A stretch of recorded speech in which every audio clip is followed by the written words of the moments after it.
What's up everybody, and welcome to the channel. Today we're taking a look at the 2024 Hyundai Sonata. This one is a hybrid limited, finished in Onyx Black. MSRP is $38,800. So let's go ahead, see what is powering the Hybrid Sonata. So underneath the hood, luckily this actually has hood struts, which is a cool touch for the price. But lifting that up, you're gonna find that 2-liter inline 4-cylinder hybrid motor. Overall, the engine has 150 horsepower with 139 pound-feet of torque. Pairing with the hybrid system, net horsepower is 192. Has a 6-speed automatic transmission, 13-gallon fuel tank, and you're looking at 44 miles per gallon in the city with 51 out on the highway. Curb weight comes in around 3,700 pounds. Now if we move to the styling, it has a pretty unique style overall. You're gonna see this huge LED light bar, and when the car's running, it all lights up white. So pretty cool to see that. The actual headlights are down below. You can see the LED beams, fog lights down here, nice little inlet. Then you got all this silver trim throughout the front bumper. There are large openings throughout the front as well for maximum cooling, parking sensors, forward camera along with a safety sensor, and some more of that silver trim down below. It's got kind of a combination of some sharp lines all throughout it and some sloping bodywork, so pretty neat overall look. You have sharp lines in the hood flowing into the windshield, so I think it looks pretty cool overall. Even in black, shows off the style. You got a pretty large smooth area right here for the front fender, set of 17-inch wheels. I like how it's kind of like a whirlwind design spiral, which is pretty cool. Sharp body line for the side here, and you can also see the turn signals on that front fender. More sharp body lines throughout the entire side profile, body colored door handles as well as the mirror caps, and then we have all these silver trim throughout these windows. This one has a full panoramic sunroof up top, nice piece of glass, and the side profile is about what you'd expect for any mid-size sedan. Just has nice proportions overall. I like how it kind of looks futuristic up in front, very sloping, and then the rear end cuts right into the trunk. I like the one sharp line you're going to see leading to the taillights, and then the taillights themselves have this cool trim above it with these little fins, kind of an integrated spoiler, and then this clear plastic piece makes it look like one massive taillight throughout the entire trunk. Has a pretty cool look. Actual lights are on the side, and then you can see some trim, some silver accents, and a pretty sharp design for the rear. I think it comes together pretty nicely, more rounded up in front, a little bit sharper in back. Now moving to the interior, there is a button right here. Pop that next to the backup camera, and we have a power operated trunk. Got a nice cargo net in here, and then quite a lot of storage space all throughout it. You're going to see these manual tabs. You can go ahead and pop these, and this is how you get the back seats down. So just pulling the headrest, they're going to fold down nice and flat. You can also see a big opening into the trunk to make this a pretty practical car. And then we can just press that button once and go ahead and close it. Now this Limited does have leather trim seats, so you're going to see the nice leather throughout this interior, finished in this gray color. In back, you're going to get an armrest and cup holders, climate vents along with some plugs, a little bit of storage back there, and I like the combination of the perforated along with the smooth. On the doors, you do have manual sunshades, some soft touch plastic, and then this nice leather vinyl material on the door insert with stitching, nice trim piece, and then the padded for the armrest. If I go ahead and hop inside now, at 5'11" with a driver's seat at my height, I do have a pretty good amount of room in here. Lots of light is let in through the sunroof along with all the glass, and pretty comfortable seats overall. Nice base, good recline. Wouldn't mind a little bit more lumbar support, but overall can't really complain. Seems pretty roomy for what it is. Now if we make our way to the driver's seat now, of course we have the smart key that'll lock and unlock the car.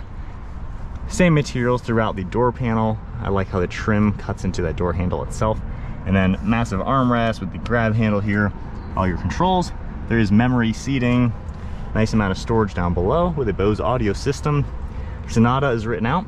We have all your power controls. And then once again with the leather trim seats, you have the smooth leather and perforated leather.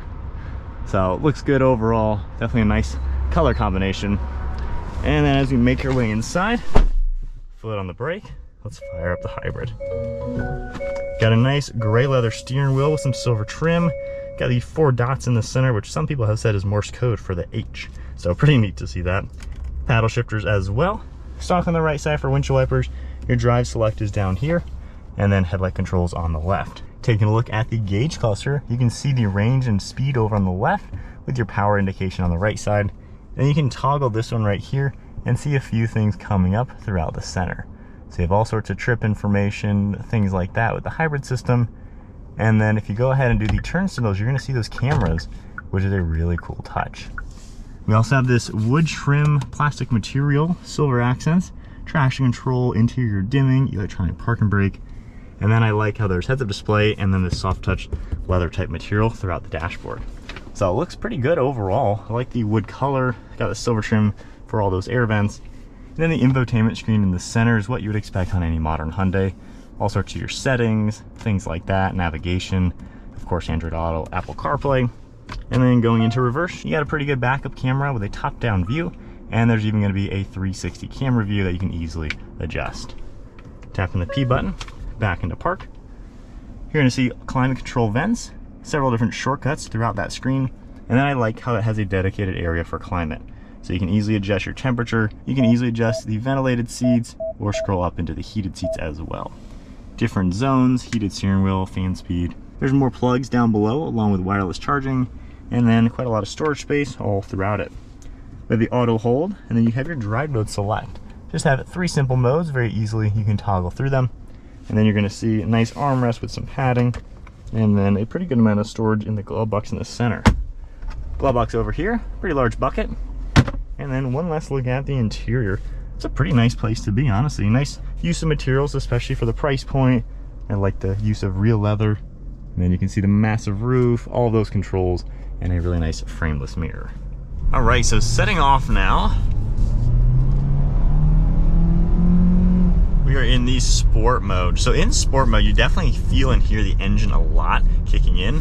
When you give it some throttle, you can feel the little bit EV motor power, and then the engine kind of takes over. If we go back into eco mode, I feel like you feel a little bit more of the EV power and not necessarily the engine. So they have done a pretty good job where each drive mode does significantly change how the car drives. In eco mode, when you let off the throttle pedal, it kind of coasts like normal. When you're in sport mode, it does do some regenerative braking, so you can noticeably feel that when you take your foot off the accelerator. So getting kind of comfortable in it, I feel like I got the seat in a pretty good spot. You have really good visibility all throughout the front, mirrors and everything, looking over your right and left shoulder, all do a pretty good job as well.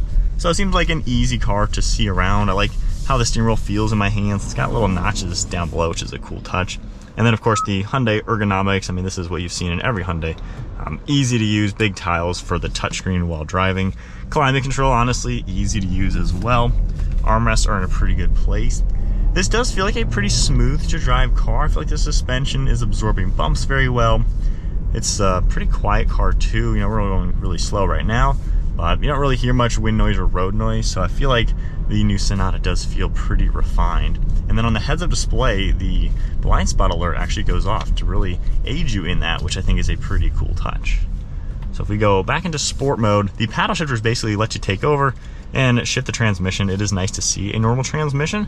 There is a little bit of delay if you are going to be using the paddle shifters versus letting it go in automatic. But then if we go ahead and get up and go, you can also see the diagram with the charge and everything. Not bad, you know, it zipped up to 50 without really thinking. Not too bad. I feel like you got a pretty good use of power from the electric along with the gas. Now going a little bit faster, this is pretty smooth. There is some steering input, like right now when you're kind of slowing down and you're turning, you feel a lot of the front wheel drive-ness to the steering. So I'm not the biggest fan of that aspect. It feels very much like a front wheel drive car, which obviously it is, but you can definitely feel that in the steering. Along with that, the steering weight itself feels pretty good. It's not really too heavy, not too light either. So kind of right in the middle, I would just say. Under braking, I would say you really do feel the front wheel drive. That's my only kind of drawback with the driving dynamics. But other than that, you know, it's a pretty smooth to drive car. I'm fitting comfortably in it. Drives smooth as you would expect, so no real complaints, and you got just enough power to overtake cars, get up on the highway with this smaller engine. So the hybrid definitely helps out, giving you that extra power along with being incredibly efficient.